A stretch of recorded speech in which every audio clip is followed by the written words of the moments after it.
Good morning student. हमारा chapter चल रहा है संसाधन एवं विकास। संसाधन एवं विकास में आज हम जो मुख्य हमारा टॉपिक रहेगा वो रहेगा जलोढ़ मृदा को लेकर। जलोढ़ मृदा निर्माण व विशेषताएं। तो इसमें हम सबसे पहले देखेंगे जलोढ़ मृदा का निर्माण कैसे हुआ है। जलोढ़ मृदा हिमालय की 3 मुख्य नदियां हैं।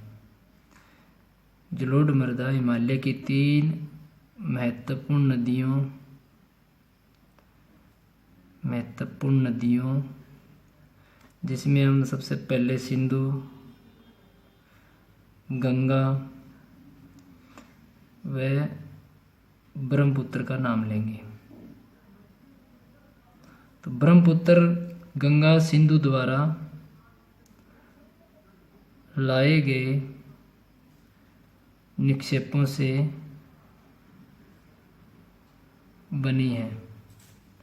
यानी सिंधु, गंगा, ब्रह्मपुत्र पर्वतीय क्षेत्रों से जब इनका उद्गम होता है तो ये अपने साथ में पर्वतों को काट छाट कर अपने साथ में बहा कर लेकर आती है और उन पदार्थों को मैदानी भाग में निक्षेप कर देती है या छोड़ देती है, ड्रॉप कर देती है, तो उससे मिट्टी का निर्माण होता है। आगे देखें तो ये मृदाएं, अब इनका विस्तार देखना। ये मृदाएं राजस्थान, इसके बाद में देखें तो राजस्थान और गुजरात तक फैली है।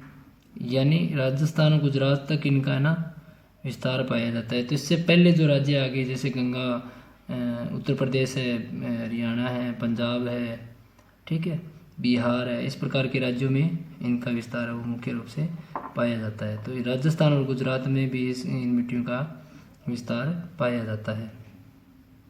आगे हम बात करें तो पूर्वी तटीय मैदान, विशेषकर महानदी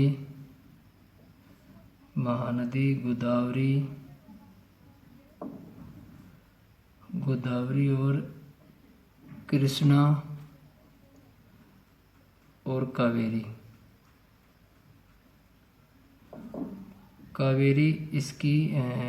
नदियों के डेल्टा से बने हैं। डेल्टा भी जलोढ़ मृदा से बने हैं। अब देखो इसने कहा है पूर्वी तटीय मैदान। हम यहाँ पर थोड़ा सा एक मैप बनाते हैं भारत का।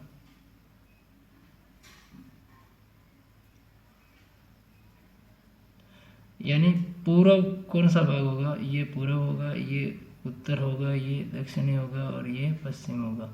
इसने कहा है पूर्वी तटीय मैदान, विशेषकर महानदी गोदावरी, जो ये जो तट का मैदान है यहाँ पर जो मिट्टियों का जलोढ़ मिट्टी का विस्तार पाया जाता है। तो इसके अंदर क्या है, सबसे महत्वपूर्ण जो नदियाँ हैं वो महानदी, गोदावरी, कृष्णा, कावेरी आदि नदियों के द्वारा इसका निर्माण हुआ है।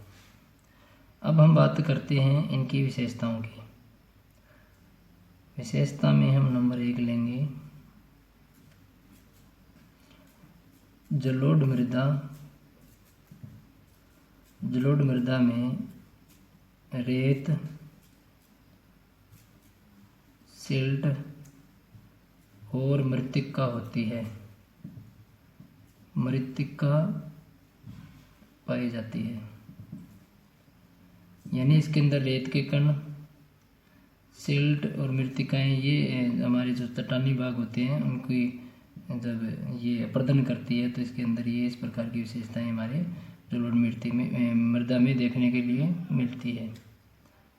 नंबर 2 पर देखें तो इसमें है आयु के आधार पर, आयु के आधार पर जलोढ़ मृदा दो तरह की होती है। यानी जैसे आयु मतलब है ये नदी है, मान लीजिए अगर यहाँ जो मृदा पाई जाती है इसके आसपास यहाँ तक, फिर इससे आगे का जो क्षेत्र है यहाँ तक, तो इस प्रकार इन मृदाओं को बांटा गया दूरी के आधार पर। तो आयु इनकी दूरी के आधार पर रहेगी। ठीक है, तो अगर देखा जाए तो इसको हम दो भागों में बांट सकते हैं। दो भाग वो आपका, एक तो बांगर नाम से जाना जाता है और एक को कहा जाता है खादर। ठीक है, जो बांगर है उसको बोला जाता है पुराना जलोढ़, और जो खादर है उसको बोला जाता है नया जलोढ़। ठीक है, तो इस प्रकार देखा जाए नया जलोढ़। अब आपको बताता हूँ, ये पर्वतीय भाग है, यहाँ से नदी आगे बह रही है और इन क्षेत्रों में मिट्टी का विस्तार कर रही है। ठीक है, तो नदी क्या है, कई बार क्या होता है अधिक पानी की अधिक गति के कारण नदी का जो पानी है वो इस इलाके तक पहुंच जाता है, यहाँ तक है। और फिर जब नदी के पानी के अंदर नदी के जो पानी की गति है वो कम होती है, तो अगली बार जो लोड होता है वो यहाँ तक ही पहुँच पाता है, या फिर यहाँ तक नहीं पहुँच पाता। तो इसे क्या कहेंगे, इसे बोलेंगे पुराना जलोढ़ और इसे बोल देंगे नज़दीकी भाग वाले को नया जलोढ़। तो नया जलोढ़ को हम क्या कहेंगे, खादर, और पुराने को हम क्या कह देंगे, बांगर। तो इस प्रकार जो मिट्टी के नदी के इर्द गिर्द जो मैदानी भाग होता है उसको दो भागों में बांट सकते हैं। इसके बाद में देखा जाए इसकी जो विशेषता है तीसरी या चौथी, जलोढ़ मृदाएं उपजाऊ होती है। ये सबसे बड़ी इसकी विशेषता है, जलोढ़ मृदा सबसे अधिक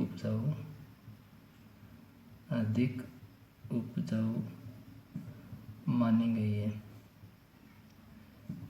यानी अगर देखा जाए जहाँ जहाँ जलोढ़ मृदा का विस्तार है वहाँ पर कृषि उत्पादन व अनेक प्रकार की फसलें वो बोई और काटी जाती है। और जो जहाँ पर अधिक ये मृदा का विस्तार है या जिन क्षेत्रों में अधिक ये मृदा पाई जाती है, अधिकतर इलाकों में जनसंख्या घनत्व वो भी अधिक पाया जाता है। नंबर 4 पर हम ले सकते हैं इसमें, इस मृदा में पोटास, फास्फोरस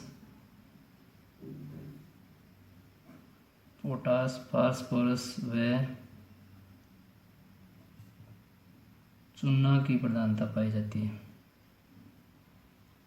प्रधानता का अर्थ यहाँ पर है भी ये जो पोटास, फास्फोरस, चूना है ये पर्याप्त मात्रा में इसमें पाया जाता है। ठीक है, पाई जाती है या पाया जाता है। इसके बाद में 5 नंबर पर अगर लें तो देखें तो इसमें मुख्य जो फसलें हैं वो है इसमें गन्ना की फसल बोई जाती है और चावल की फसल बोई जाती है, गेहूँ भी बोया जाता है। ये सबसे इसकी बड़ी विशेषताएं हैं। इसके बाद में दलहन फसलें हैं, दाल वाली फसलें हैं, दलहन फसलें भी बोई जाती है, बोई जा सकती है, यानी बोई जाती है। तो लगभग देखा जाए इस मृदा में मुख्य रूप से सभी प्रकार की फसलें वो बोई जाती है और उत्पादन के लिए भी ये मृदा है वो महत्वपूर्ण मानी जाती है। अब हम आगे देखते हैं, चलो बांगर और खादर, ये दोनों क्या होते हैं। तो सबसे पहले हम सरल भाषा में इसको समझने की कोशिश करेंगे।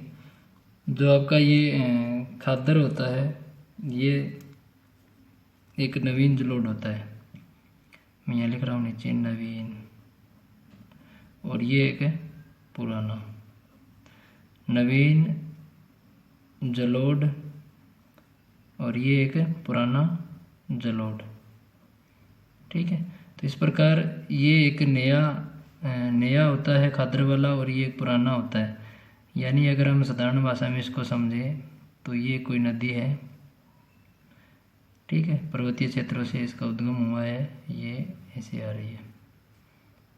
अब क्या है, नदी के दोनों साइड, दोनों ओर, क्योंकि ये अपने साथ में मिट्टी लेकर आएगी, स्वाभाविक है कि अपने साथ में कुछ न कुछ लेकर आती है मिट्टी के कण, वो क्या है, यहाँ इन क्षेत्रों में जमा होते रहते हैं।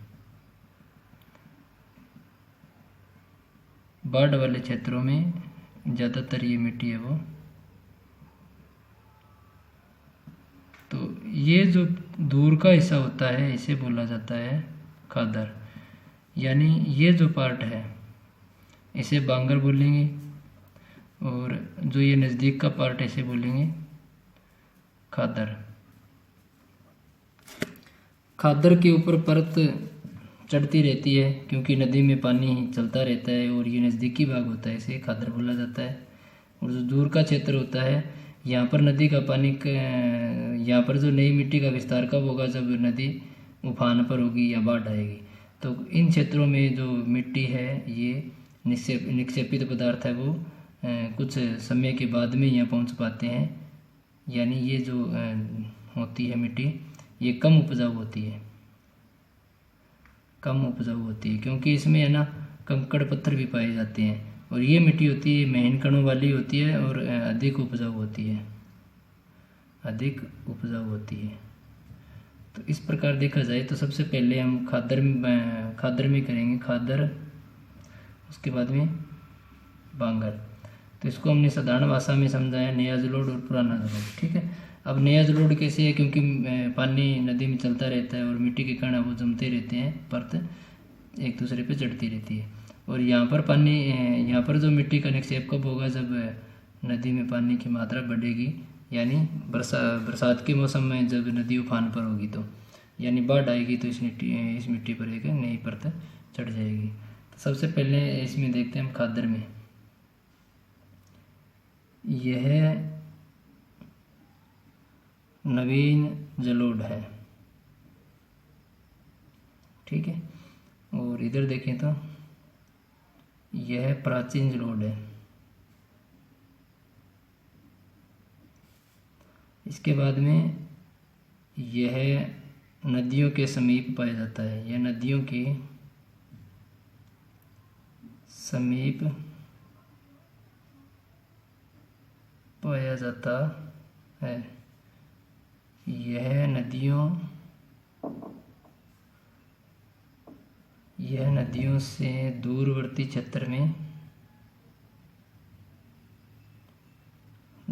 क्षेत्रों में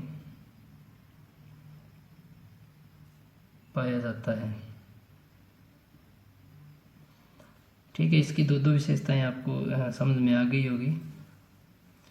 तीसरी इसकी जो विशेषता हम कर सकते हैं, नवीन है, स्वाभाविक है, तो प्रत्येक वर्ष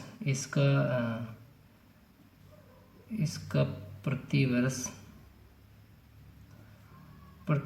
नवीकरण, यानी नया जमाव होता रहता है, नवीकरण होता रहता है। ठीक है, और अगर बात करें इसकी, तो इसका निर्माण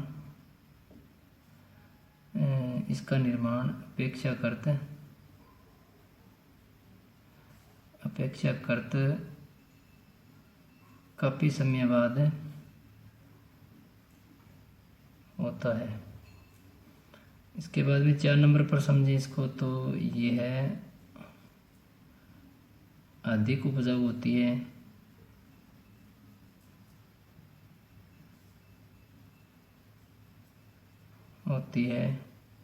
और 4 नंबर पर इधर देखें तो ये है कम उपजाऊ होती है। तो इस प्रकार इनकी ये अंतर भी पूछा जा सकता है आपसे, और अगर सीधा सिंपल में आ जाए खादर किसे कहते हैं, तो यह नवीन जलोढ़ होता है। यह नदियों के समीप वाला भाग यह पार्ट होता है। इसका प्रतिवर्ष नवीकरण होता रहता है और अधिक उपजाऊ होती है। दूसरी बात करें बांगर में, तो यह प्राचीन जलोढ़ है। यह नदियों के दूरवर्ती क्षेत्र में पाया जाता है और इसका अपेक्षाकृत जो काफ़ी समय के बाद में नवीकरण होता है। यह कम उपजाऊ होता है। तो अंतर भी आ सकता है और अलग अलग भी पूछे जा सकते हैं।